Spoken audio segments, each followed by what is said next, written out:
Good morning student. आज हम अपना अगला अध्याय विराम चिन्ह शुरू करते हैं। विराम चिन्ह जो है कहाँ प्रयोग करना है, किस प्रकार से प्रयोग करना है, ये आपको अच्छे से पता होना चाहिए ताकि जब भी आप वाक्य बनाएं या वाक्य लिखें तो आप गलत ना लिखें।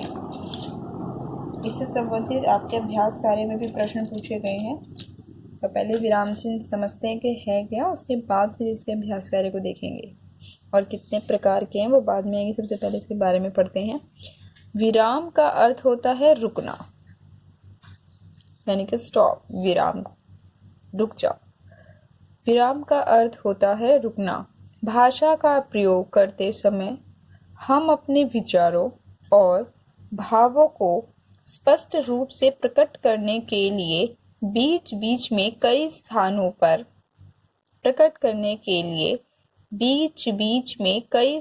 पर कम या अधिक समय के लिए रुकते हैं। लिखते समय रुकने के इन स्थानों को प्रकट करने के लिए कुछ चिन्हों का प्रयोग किया जाता है जिन्हें विराम चिन्ह कहा जाता है। ठीक है, दोबारा से पढ़ती हूँ, फिर समझना। विराम का अर्थ होता है रुकना, अर्थात विराम का अर्थ है रुकना, कहीं भी स्टॉप।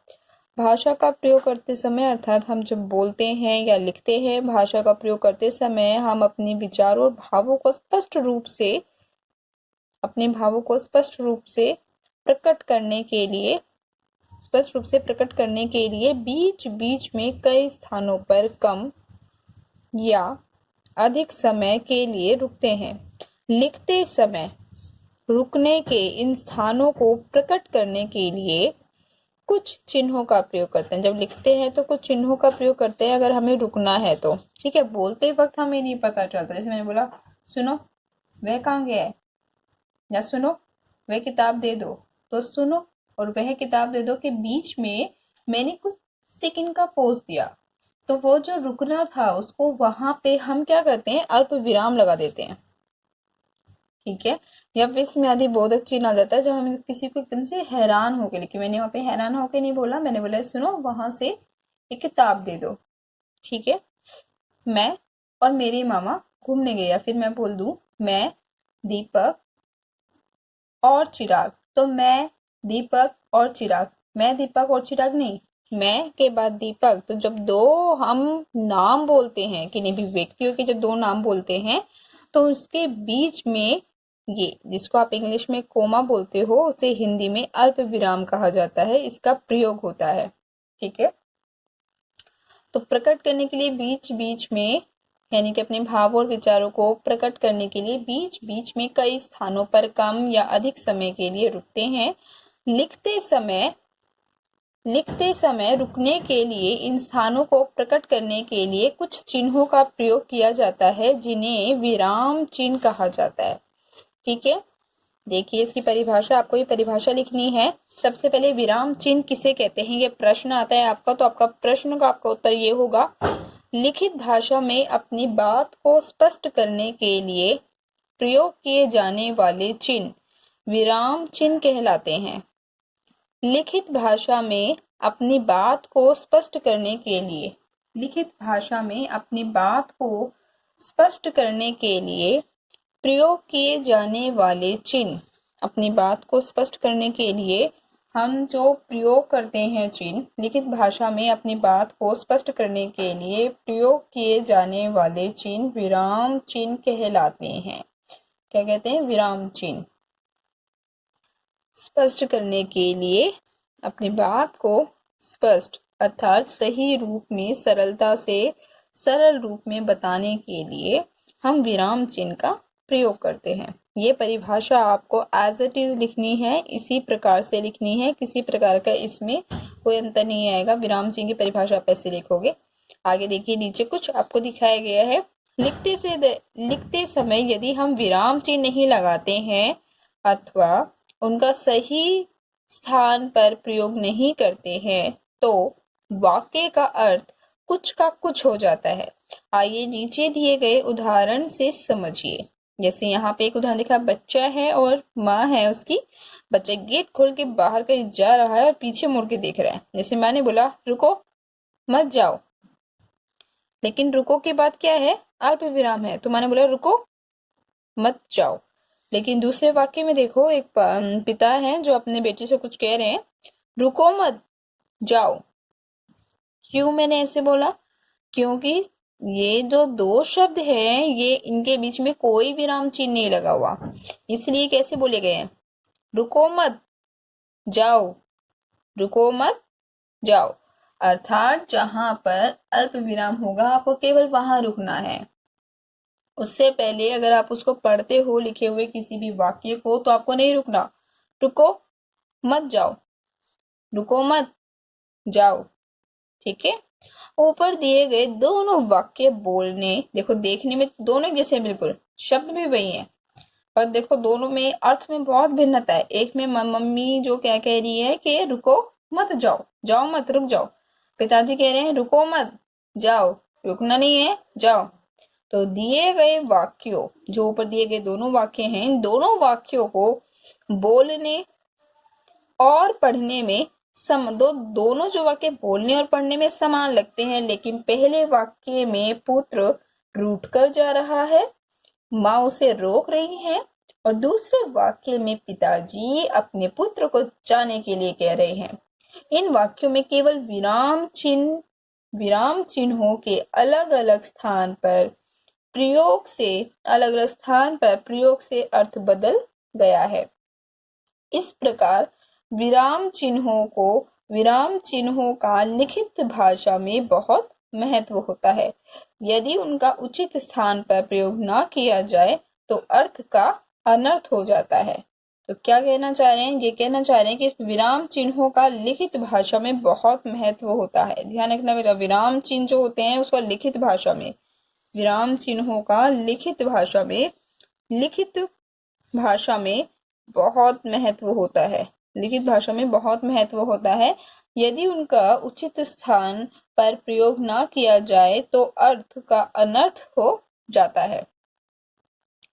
हिंदी के कुछ प्रमुख विराम चिन्ह दिए गए हैं, देखिए इसको एक एक करके हम नीचे विराम चिन्हों को देखते हैं।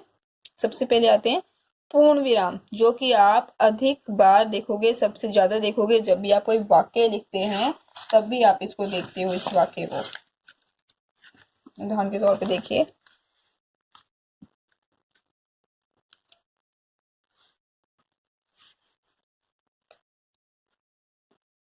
मैंने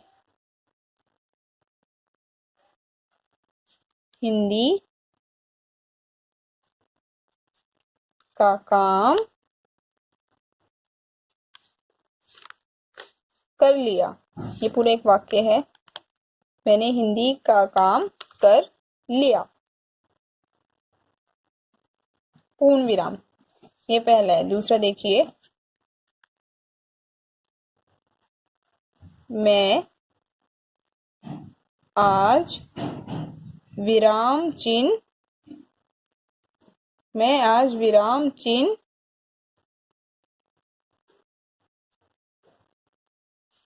पढ़ूंगा या पढ़ूंगी। तो मैंने लिखा है मैं आज विराम चिन्ह पढ़ूंगा। पूर्ण विराम, ये होता है आपका पूर्ण विराम, जो यानी कि कभी भी किसी वाक्य के अंत में लगाया जाता है। जब कोई वाक्य पूर्ण हो जाता है तब वहां पे हमारा पूर्ण विराम लगता है, तो इसे हम बोलते हैं पूर्ण विराम।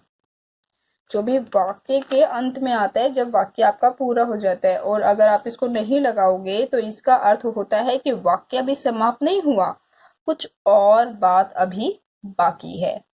तो लेकिन अगर आपको लगता है कि आपका वाक्य पूरा हो गया, आपको उससे और अधिक अभी कुछ नहीं कहना है, तो आप वहां पे विराम चिन्ह का प्रयोग करोगे। ठीक है, आगे देखिए। हिंदी के प्रमुख विराम चिन्ह है। सबसे पहला पूर्ण जो आपका विराम चिन्ह आता है वो होता है पूर्ण विराम। फिर आता है अर्ध विराम, ये इस प्रकार से जब लगता है इसको बोलते हैं अर्ध विराम। अर्ध विराम कहाँ लगता है और अल्प विराम कहाँ लगता है, देखिए। अर्ध विराम क्या होता है, जब आधा वाक्य होता है तब वहां अर्ध विराम लगता है, और जहां पे हम दो शब्दों के बीच में प्रयोग करते हैं, जहां दो शब्द आते हैं, जैसे मैंने बोला दीपक, चिराग और मोहित स्कूल जा रहे हैं, तो दीपक चिराग के बीच में क्या आएगा, आपका अल्प विराम। दीपक, चिराग और मोहित स्कूल जाएंगे या स्कूल जा रहे हैं। ठीक है, स्कूल जा रहे हैं। तो ये तो हो गया आपका पूर्ण विराम। और ये जो बीच में लगा है इसके, दीपक, चिराग और मोहित स्कूल जा रहे हैं, तो ये हो गया आपका पूर्ण विराम। ये तो हो गया पूर्ण विराम और ये हो गया आपका अल्प विराम।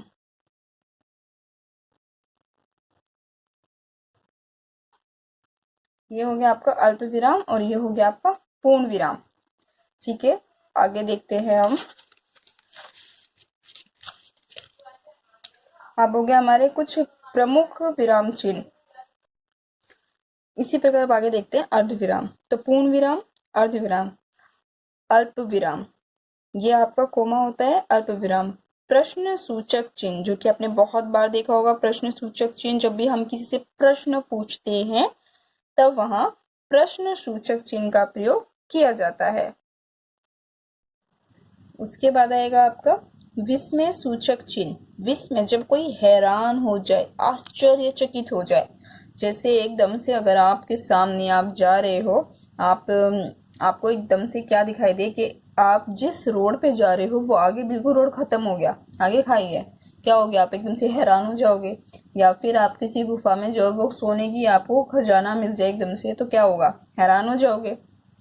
या भी आपको चलो सबसे एक छोटी सी जगह पता चल जाए अभी एकदम से कि लॉकडाउन खत्म हो गया, तो एकदम से आप सो रहे हो और सोते सोते आपको सुबह उठा दिया जाए कि लॉकडाउन खत्म हो गया, चलो स्कूल।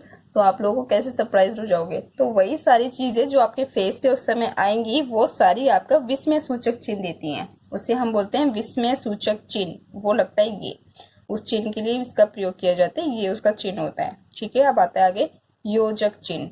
ये योजक चिन्ह है बेटे, जब भी दो शब्द जब हम प्रयोग करते हैं, वो दोनों शब्द एक जैसे हो। उदाहरण के तौर पर दिन रात के मध्य लग गया, या फिर साथ साथ, एक जैसे शब्द बोल दिए साथ साथ। तो साथ साथ जो शब्द है उनके बीच में भी योजक चिन्ह आता है। जैसे मैंने बोल दिया साथ साथ।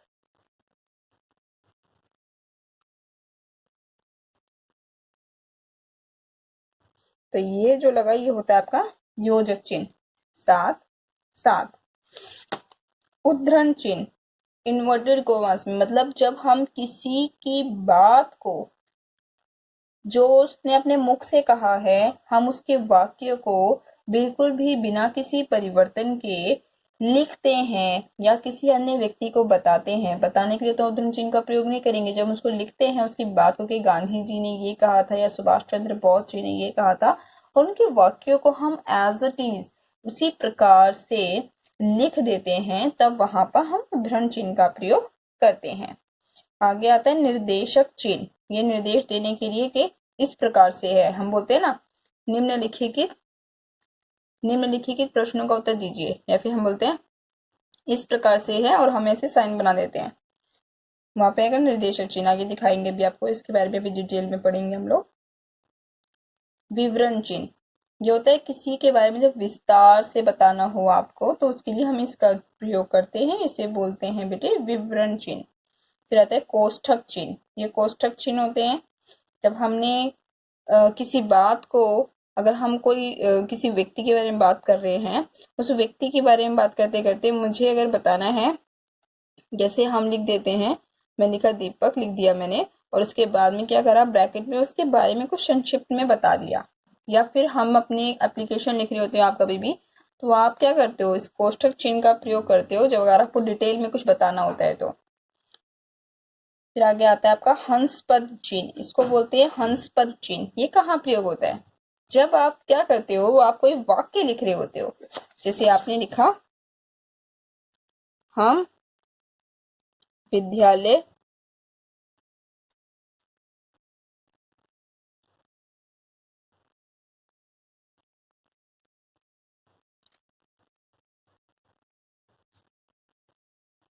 हम विद्यालय से घर जा रहे थे, हम विद्यालय से घर जा रहे हैं।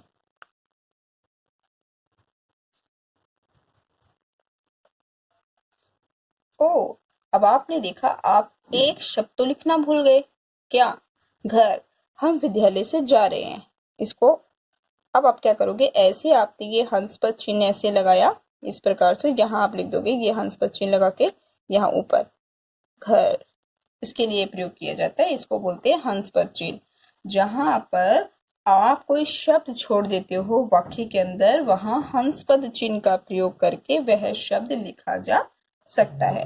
ठीक है, उसके बाद आता है आपका अंत में याद रखा आपका लाघव चिन्ह। लाघव चिन्ह कहाँ प्रयोग होता है? उदाहरण के तौर पे लाघव चिन्ह का हम एक बता देते हैं, जैसे देखिए डॉक्टर, यानी कि किसी भी शब्द का संक्षिप्त रूप लिखने के लिए, किसी को संक्षिप्त रूप में प्रकट करने के लिए हम इसका प्रयोग करते हैं लाघव चिन्ह। योग्य आपका डॉक्टर, प्रोफेसर, आपने देखा होगा ऐसे लिख के हम ऐसे लिख देते हैं, या पंडित को हम ऐसे लिख देते हैं, बस लिख देते हैं ना। डॉक्टर के जाना तो डॉक्टर के पास ये लिखा मिल जाएगा आपको, प्रोफेसर के लिए मिल जाएगा, पंडित के लिए मिल जाता है। तो यानी कि किसी के संक्षिप्त रूप को प्रकट करने के लिए हम लाघव चिन्ह का प्रयोग करते हैं। पूरा शब्द ना लिखना पड़े, हम उसके लिए लाघव चिन्ह का प्रयोग करते हैं। ये गलत नहीं होता कि जरूरी पूरा शब्द लिखो आप, कोई जरूरत नहीं पूरा शब्द लिखने की। अगर आपको लग रहा है कि हम उसका संक्षिप्त प्रयोग आपको लिख सकते हैं, अगर हम उसका संक्षिप्त, ये नहीं कि आप सभी शब्दों का संक्षिप्त रूप बना दोगे, नहीं, कुछ शब्दों का संक्षिप्त रूप आपकी मानक हिंदी के अंदर दिया गया अर्थात व्याकरण के अंदर दिया गया होता है, उन्हीं शब्दों का हम प्रयोग करते हैं। तो लाघव चिन्ह का प्रयोग होता है पूरा शब्द न लिखकर उसके संक्षिप्त रूप को प्रकट करने के लिए। अब हम एक एक करके इसके बारे में जानते हैं। देखिए आएगा सबसे पहले पूर्ण विराम, जिसके बारे में हमने अभी पहले भी पढ़ लिया है, अब एक बार जानते हैं इसको क्या बोलते हैं। हर वाक्य की समाप्ति पर, अप्रत्यक्ष प्रश्नों के अंत पर और कविता और गीत के हर चरण के अंत में पूर्ण विराम लगाया जाता है। इसका चिन्ह ये लगाया हुआ है आपके, ये चिन्ह होता है जैसे सौरभ क्रिकेट खेल रहा है, पूर्ण विराम, सौरभ क्रिकेट खेल रहा है, पूर्ण विराम। उसके बाद आपका आएगा शिवानी ने आइसक्रीम खाई, पूर्ण विराम, वाक्य पूरा हो चुका है इसलिए यहाँ पे पूर्ण विराम। अर्ध विराम, पूर्ण विराम से थोड़ा कम रुकने और अल्प विराम से कुछ अधिक रुकने पर अर्ध विराम का प्रयोग किया जाता है। पूर्ण विराम से थोड़ा कम रुकना पड़े और अल्प विराम से थोड़ा ज्यादा, तब वहां पर अर्ध विराम का प्रयोग किया जाता है। इसका प्रयोग करके हम कई छोटे छोटे वाक्यों को जोड़ सकते हैं, जैसे डाकिया आया, दरवाजा खटखटाया और चिट्ठी पकड़ाई। तो डाकिया आया, यहां तक मैंने बोला अर्ध विराम का प्रयोग किया, दरवाजा खटखटाया और चिट्ठी पकड़ाई। दूसरा वाक्य देखिए, अलका बाजार गई, साड़ी खरीदी और चाट खाई। अलका बाजार गई, साड़ी खरीदी और चाट खाई। तो इस प्रकार से यानी कि क्या बताया गया कि जहां पे अल्प अर्ध विराम आपका वहां प्रयोग होता है जहां हमें पूर्ण विराम से थोड़ा कम रुकना पड़ता है, यानी कि बिल्कुल तो नहीं रुक रहे हैं, थोड़ा सा कम रुकना पड़ता है, यानी कि जल्दी आगे चले जाते हैं। लेकिन अल्प विराम से कुछ अधिक समय हमें वहां पर रुकना पड़ता है, तो वहां पे क्या होता है, हमारा अर्ध विराम होता है। अर्ध विराम होता है जहां पर हमें पूर्ण विराम से थोड़ा कम लेकिन अल्प विराम से थोड़ा अधिक रुकना पड़ता है। इसका प्रयोग करके हम कई छोटे छोटे वाक्यों को आपस में जोड़ सकते हैं, जैसे डाकिया आया, दरवाजा खटखटाया और चिट्ठी पकड़ाई। अलका बाजार गई, साड़ी खरीदी और चाट खाई। ठीक है बेटे, समझ में आया? आगे देखिए अल्प विराम, ये बहुत ही, इसमें क्या होता है, बहुत कम समय के लिए रुकना होता है हमें। यहाँ पे अल्प विराम में बहुत कम समय के लिए रुका जाता है, वहां पे हम अल्प विराम का प्रयोग करते हैं। जैसे बहुत कम समय के लिए रुकना होता है तो वहां अल्प विराम का प्रयोग किया जाता है।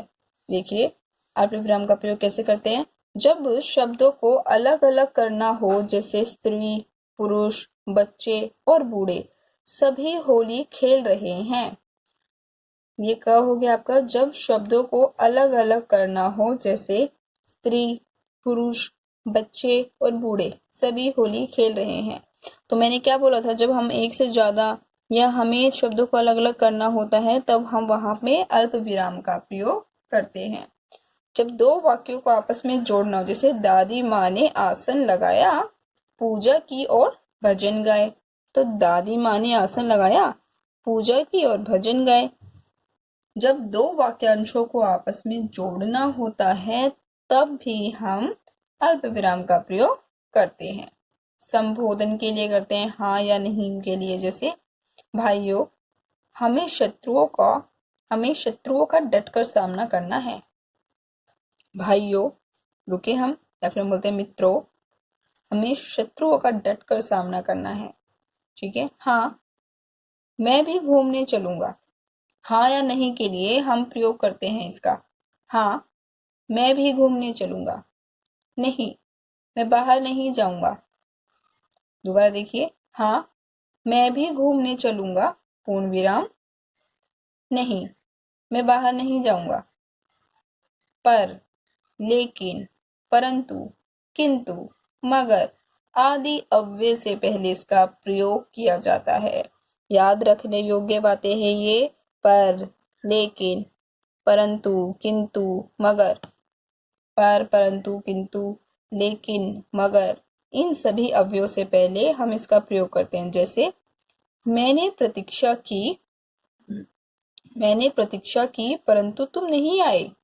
परंतु शब्द आ गया, उससे पहले इसका प्रयोग आ जाएगा। याद रखना है बेटे, ये सारी चीजें वो है जो आपको याद रखनी है। अल्प विराम का प्रयोग क्योंकि बहुत ज्यादा होता है, अर्ध विराम का इतना नहीं होता जितना अल्प विराम का होता है। और एग्जाम में आपको कोई ये नहीं कहेगा कि कहाँ पे क्या किस प्रकार से प्रयोग हुआ है नहीं हुआ है। आपको एक एक चीजें याद करनी पड़ेगी, ताकि एग्जाम के पॉइंट ऑफ व्यू से जब भी आता है आपको क्लियर हो कि किन किन शब्दों से पहले इसका प्रयोग करते हैं, कब संबोधन के रूप में इसका प्रयोग करते हैं, कब कब हम दो तीन शब्दों को अलग करने के लिए अल्प विराम का प्रयोग करते हैं। ठीक है। तो पर, लेकिन, परंतु, किंतु, मगर आदि अव्यय से पहले अल्प विराम का प्रयोग किया जाता है। मैंने प्रतीक्षा की परंतु तुम नहीं आए। अगला वाक्य देखिए, मैंने तुमसे दवा खाने को कहा लेकिन तुमने नहीं खाई। लेकिन जब आया उससे पहले क्या आ गया आपका अल्प विराम। कथन को स्पष्ट करने के लिए, जैसे गांधी जी बोले हम आजाद होकर ही रहेंगे। देखा बच्चे, मैंने आपको बोला है, ये तो देखो यहाँ पे आपका उद्धरण चिन्ह भी आ गया है। उद्धरण चिन्ह होता है जब किसी बात को हम, जब किसी भी वाक्य को, जैसे गांधी जी बोले हम आजाद होकर ही रहेंगे, तो ये क्या है, डबल इन्वर्टेड कोमास, उद्धरण चिन्ह जिसको बोलते हैं हिंदी में उद्धरण चिन्ह। याद रखने हैं आपको ये उद्धरण चिन्ह, तो उसको उदाहरण नहीं बोलते, उद्धरण चिन्ह बोला जाता है। ये क्या होता है, जब हम किसी वाक्य को किसी व्यक्ति के द्वारा कहे गए कथन को उसी रूप में प्रकट कर देते हैं, उसी प्रकार से लिख देते हैं, तब वहां पर हमारा उद्धरण चिन्ह प्रयोग किया जाता है। जैसे गांधी जी बोले हम आजाद होकर ही रहेंगे। माँ ने कहा मैं तीर्थ यात्रा पर जाऊंगी। लेकिन किसी कथन को स्पष्ट करने के लिए इसका प्रयोग करते हैं। गांधी जी बोले या माँ ने कहा, तो वहां क्या आएगा अल्प विराम। आपका पूर्ण विराम तो आएगा ही आएगा, लेकिन केवल प्रश्न सूचक चिन्ह एक ऐसा चिन्ह होता है जहां पे आपका पूर्ण विराम नहीं आता, केवल अंत में प्रश्न सूचक चिन्ह आता है। जितने भी आपके हिंदी के प्रश्न होंगे उन सभी में प्रश्न चिन्ह का प्रयोग हुआ। हाँ, लेकिन जरूरी नहीं आप वहां पे पूछ रहे हो, कई बार ऐसा होता है परिभाषा दीजिए, जैसे मैंने बोला संज्ञा की परिभाषा दीजिए, तो वहां केवल आपका पूर्ण विराम आएगा, वहां आपका प्रश्न सूचक चिन्ह नहीं आएगा। क्यों? क्योंकि मैं आपको वहां ये कोई, आपसे मैंने ये नहीं पूछा संज्ञा की परिभाषा क्या होती है। अगर मैं वहां पे क्या होती है बोलूंगी तब वहां पे क्या आएगा, प्रश्न चिन्ह आएगा। ठीक है। जब वाक्य पूरा हो गया तब वहां पे पूर्ण विराम आता है। उपवाक्यों के आगे, पीछे या दोनों और भी अल्प विराम लगाया जा सकता है। आदमी जो पर्स छीनकर भागा था पकड़ा गया। क्या कह रहे हैं, उपवाक्य छोटे छोटे वाक्यों के आगे, पीछे या दोनों ओर भी अल्प विराम लगाया जाता है। जैसे आदमी जो पर्स छीनकर भागा था, आदमी जो पर्स छीनकर भागा था पकड़ा गया। कुत्ता जो पागल हो गया था मर गया। समझे?